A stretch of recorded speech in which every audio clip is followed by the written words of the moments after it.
Hey guys, what's up? This is Jordan Crook with TechCrunch, and I'm here with Songza co-founders Peter Asbill and Elias Roman. Hello, gentlemen. Hi. Hey, Jordan. How you doing? Good. Thank you for having us. All right, so I brought you in because we heard about Club Songza, which you were kind of soft rolling out a paid version of the app. Can you tell me a little bit about it? Yeah, there's a lot going on the monetization front for us. We've introduced two new ways of monetizing over the last few months. One is native advertising. So think waking up with Dunkin' Donuts, working out with Nike. And the second is this really high intensity pre-roll experience where you spend about 7 seconds with a brand and then get an entire day commercial free. So a really good reciprocity of value for the user. But for those who want to opt out of all advertising, we've introduced Club Songza. Pete? Club Songza exists because our users requested it. So some of our users would say to us, we want a way to pay to access Songza in its most beautiful form, without display ads and without commercial interruptions of any kind. So for only 99 cents a week, that's exactly what Club Songza provides, an ad-free experience. In addition, as sort of a wine of the month feature, we also offer exclusive content to Club Songza members. And I can give you a quick little demonstration of what that's all about. Absolutely. So Songza is all about improving the situation that you're in right now, making whatever you're doing right now or whatever you're feeling better. And it's built to do that. And so we have everything set up around a set of situations that we provide soundtracks for.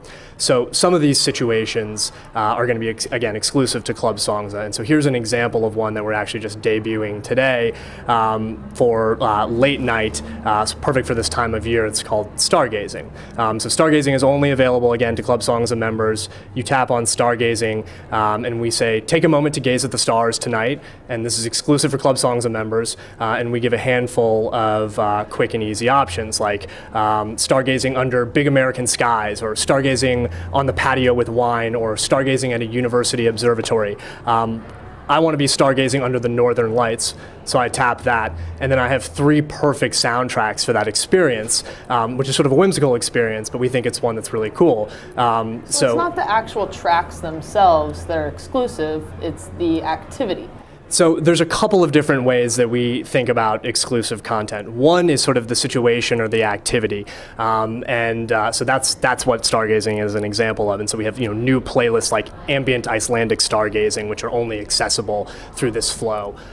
We also think that playlists are a really good opportunity to provide exclusive content too. So it could be playlists that are curated by celebrity partners of ours, or they could be playlists that feature all rare songs that cannot be listened to anywhere else but Songza. So we think about exclusive content in a couple of different ways. This is one example, and this just happens to be an example that we're debuting right now. Awesome. So Elias, tell me something.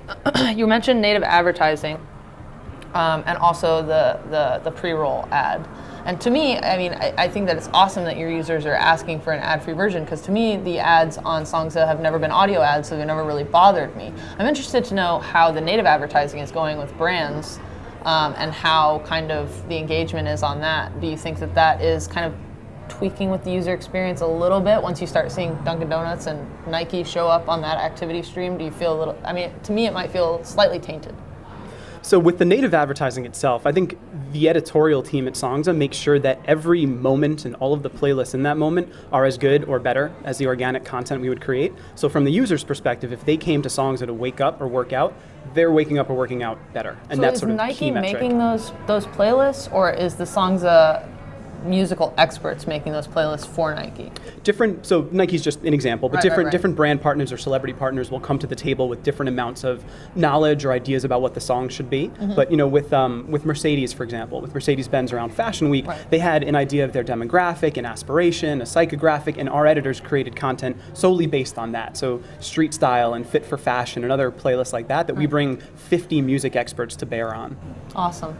99 cents a week, that's relatively cheap, right? Compared to other kind of premium streaming services. It's a low barrier to entry. You can pay 99 cents and experiment with it for a week. And in mobile world, that is the price point. It's either free or 99 cents. Right, absolutely. So that's interesting, but you can still generate some solid revenue from that, you believe, based on, let's talk growth, because that'll help us understand kind of where you're at in terms of users. Absolutely. So to give May stats, we saw about 4.8 million monthly active users. They spend about 70 million minutes every day with us during the month. And what we're really proud of is that's all organic growth. There are some really big marketing budgets being thrown around in the space. Every user we acquired was organically. It was through word of mouth. It was through great press. It was through seeing their friend talk about it on Twitter. So let's talk about competitors a little bit. iHeartRadio has recently launched a concierge-style feature. Pandora is kind of like the grandfather that ushered in the rest of you, right? Because Songza is like just a more bring the music to you type of experience than Pandora is. There's a lot more curation coming from music experts as opposed to just some crazy algorithm. But how do you deal with competitors that are really trying to pick up on this concierge feature? Especially iHeartRadio. I think it's an inevitable thing. I mean, I think the flag we're carrying, which is using music to improve the things you do, the feelings you feel, it's not an option for the future, it is the option. So I think we're going to see everyone sort of carry that flag as well. I think we initially responded to you when Clear Channel did that with imitation is the sincerest form of flattery. I think you also, though, have to execute well. It's not just about copying the idea, and that's where the challenge comes in. We collect a lot of data gathered over a number of years at this point to make concierge really work. So you need more than just deciding to do it too. You need the execution piece. Your point about Pandora, though, is an interesting one. I think they view their role in the world very, very differently. And iRadio is another good example. They're about how can we play you music that sounds like music you tell us you like. Right? It's almost a more specific version of radio. We think about music that makes working and studying and entertaining and sleeping and napping and getting lucky better. We think about lifestyle enhancement, and music is a means to that end, but it's fundamentally a different vision and therefore a different product. What do you think about social? Because Picky came out with Picky FM, and that's kind of based around what you're sharing and what you're putting into a socially curated radio stream. Is that something that we're going to see more in Songza? Are you going to see more kind of friend interactions, friend recommendations, or is that something you're kind of staying away from and leaving it to the experts? We've done a lot of research on that front. So we just finished about 125 hours of these one-on-one hour-long interviews with different types of consumers.